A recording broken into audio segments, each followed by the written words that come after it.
Hi, this is Sarah in California, and you're listening to Two Broads Talking Politics.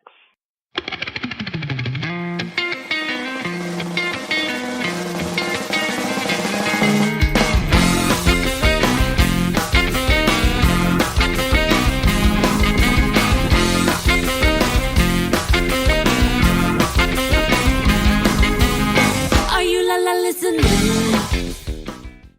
Hi everyone, this is Kelly with Two Broads Talking Politics, and I am excited in this segment to have with me Brian McClendon, who is the Democratic nominee for Secretary of State in Kansas. Hi, Brian. Hi, Kelly. Thank you for having me. Yeah, thanks so much for joining me. This was unexpectedly good timing. When we set this up a while ago, I didn't know all eyes were going to be on the Secretary of State in Kansas right now, but they are. We'll jump into that a little bit, but maybe you could start with giving us a little bit of background into who you are, what you've been doing prior to this, and why you decided to run for Secretary of State. My background is I grew up in Kansas and in Lawrence in particular, and was inspired by computers of the era circa early 1980s to build computers. And I got a great degree from the University of Kansas and ended up designing graphic supercomputers for about 10 years. I worked at a company called Silicon Graphics. They built the machines that were used to make Jurassic Park and Terminator 2 and The Abyss and movies like that. But they were also used to do computational chemistry and computational fluid dynamics and flight simulation. And one of the demos we did was to zoom in from outer space to a globe and then down to the Matterhorn, and then down even all the way to a Nintendo 64, because our company had also designed the chips for that machine. And that demo inspired a group of us to start a company in 1998 called Keyhole. And the challenge was that computers weren't ready, network wasn't ready, so it took us 3 years to get the company funded. And then it took a couple more years before we became popular enough for people to know us. And that was mostly because CNN started using our software on air to describe what was happening in Iraq during the U.S. invasion. And that led to a lot of interest in our startup, and Google became interested, and they acquired our company in 2004. I led the engineering group as we were acquired. We were 29 people when we started, and I stayed with Google for 10 years, growing that group from 29 to 2000. We built Google Maps, Google Earth, Street View, Google Local Search, and many other products in the geo area. I then spent 2 years at Uber, and finally got a chance to move home to Lawrence. I'm now a research professor at the University of Kansas. But I also spent the last year working on voter registration, and this is what really inspired me to run for Secretary of State. We had a problem with voter registration in Kansas. Kind of everybody knew this. There was a lot of lawsuits around the requirement of a birth certificate as part of the registration process. So we decided to build a online web app that uses the federal form and called it chaosvotes.org. And that became very popular. It's linked to by Rock the Vote and used by many groups around the state, including League of Women Voters. We registered over 6,000 people. It's now one of the primary methods for voter registration in the state. And this made me realize that the Secretary of State should be building better tools. And so I looked at all of the jobs the Secretary of State's doing. Election systems and chief election officer is one of them, but also the website for the state is owned by the Secretary of State, as well as the business registration website, where businesses come to register for the first time, and business licensing if they have special requirements. And finally, the Secretary of State oversees the biggest technology contract in the state. And so this was, clearly a technology-oriented job, and I think my skills could really help. And the current Secretary of State has not been doing pretty much any of this, and I think we can do better as a state. It's interesting. As you describe it, it makes complete sense that somebody from the tech world would be a natural fit for a job like this. I feel like around the country, we're not seeing people in Secretary of State positions with that kind of background. We've interviewed several other Secretary of State candidates and looked at several of these races, and it seems like usually the background is in law, maybe in business, but not necessarily in technology. Do you think that in general, most of the states in the country are sort of falling behind in the technical sphere? Are you seeing problems with voting and voter registration in other parts of the country that you think really a lot of states could benefit from having a stronger tech background? I definitely think that, let's call it the whole industry of Secretary of State and voter registration and voter database and voting all need a better technology understanding. Right now, all of these groups in all 50 states are sort of at the mercy of a set of hardware and software suppliers who are not the most advanced in what they provide. And because of all of the regulation around certification, it takes a long time to iterate and improve software. And what we've seen is that the machines that are out there in voting, and specifically the ones that were just purchased in Kansas, do not have a good user interface. They are hard to use. They're very modern. They're look very nice physically, but the software is circa 1990 as far as its user experience. And this makes for a very slow voting experience, which is one of the problems we saw in Johnson County just a couple of weeks ago. The election, people with long lines, and it was really just because they were faced with this new, very poor user interface. And took a long time to sort through 30 different races in this electronic interface. So I think that we need better technology providers. We need more people pushing the technology providers to make better products. And we need to use modern technology to build these things. I'm been experienced with computer design and software design for 30 years, and I feel like our voting systems are running on technology that kind of froze in the 90s. Yeah, I was involved in programming briefly in high school, so in the mid-90s, I guess. And yeah, I feel like some of the stuff that's out there, I could have been programming. Yes. And I haven't been working on it since then. Are you concerned at all about the cybersecurity of our systems, both in Kansas and around the country, going into the 2018 election? I've been hearing a lot of people say, maybe we should be using paper ballots this fall. Do you think that there is much risk of that sort of thing based on the kinds of machines that are being used? I think we should always have a paper trail on our voting.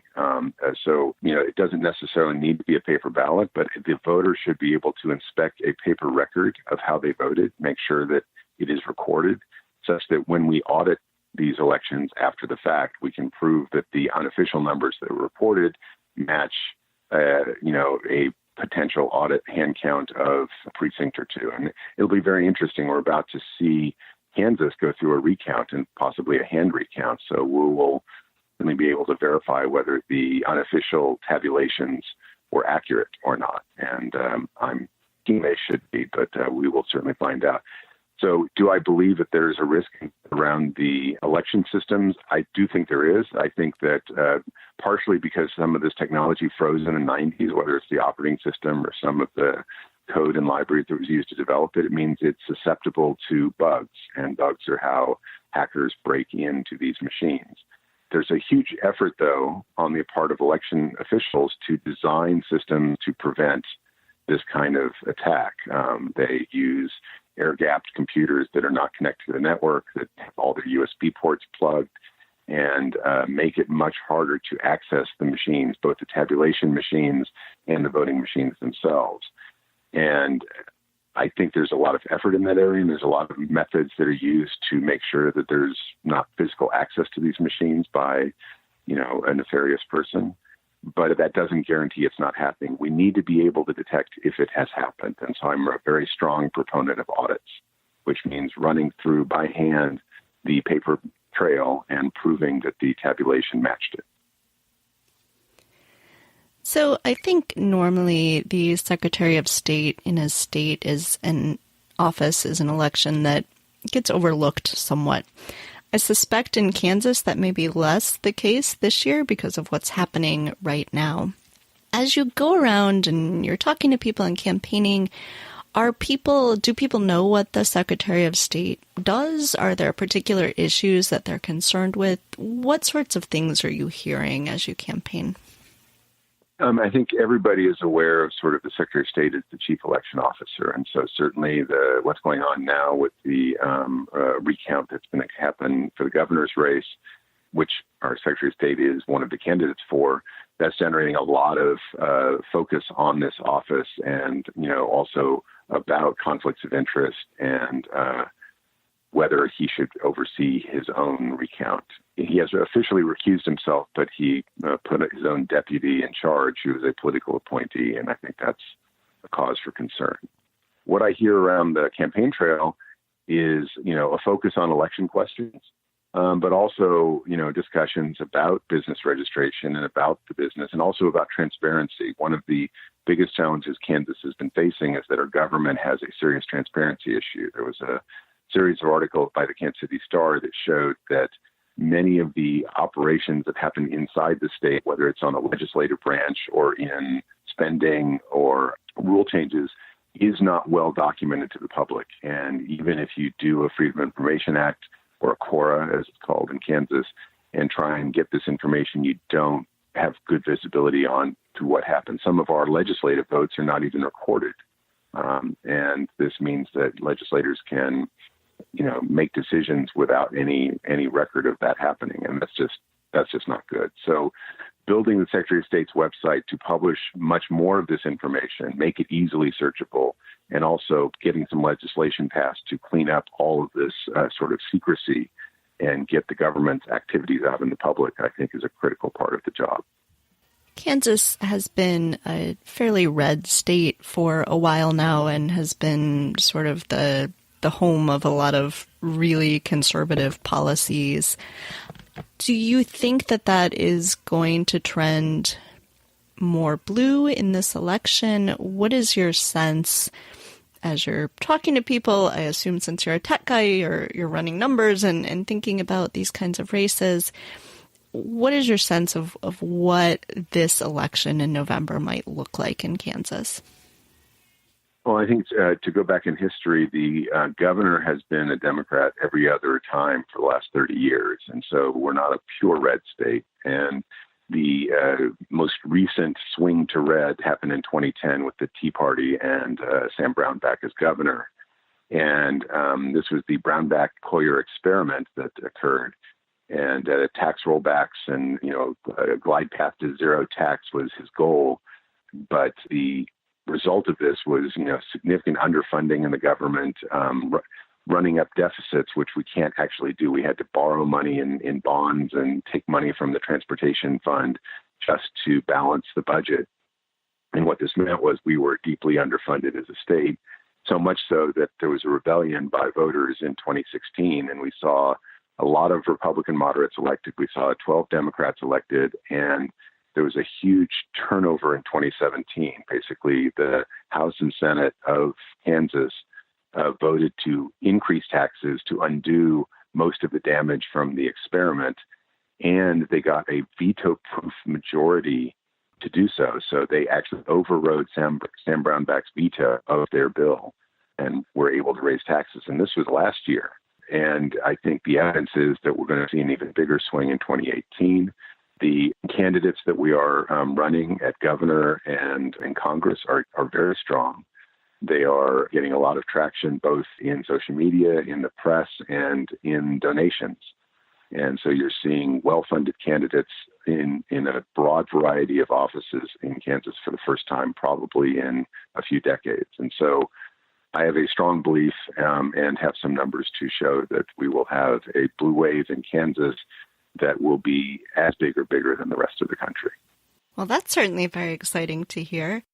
I was watching the primaries pretty closely in Kansas. We had interviewed Sharice Davids several months ago, and she's one of my favorite candidates in the country. And so that was a thrilling primary race in the 3rd district, a very crowded Democratic primary race. But that, of course, was also affected by the Johnson County delay in reporting votes. It looked going into the night that she was going to lose. And then the next morning we woke up and Johnson County had reported all of their votes and she had pulled ahead. I saw on Twitter or Facebook that you had gone to Johnson County to talk to the people there about what was happening. Can you just say a little bit about what you found out there? Yeah, I mean, there was two different delays that happened in Johnson County. One was at the polls, and so apparently there were some polls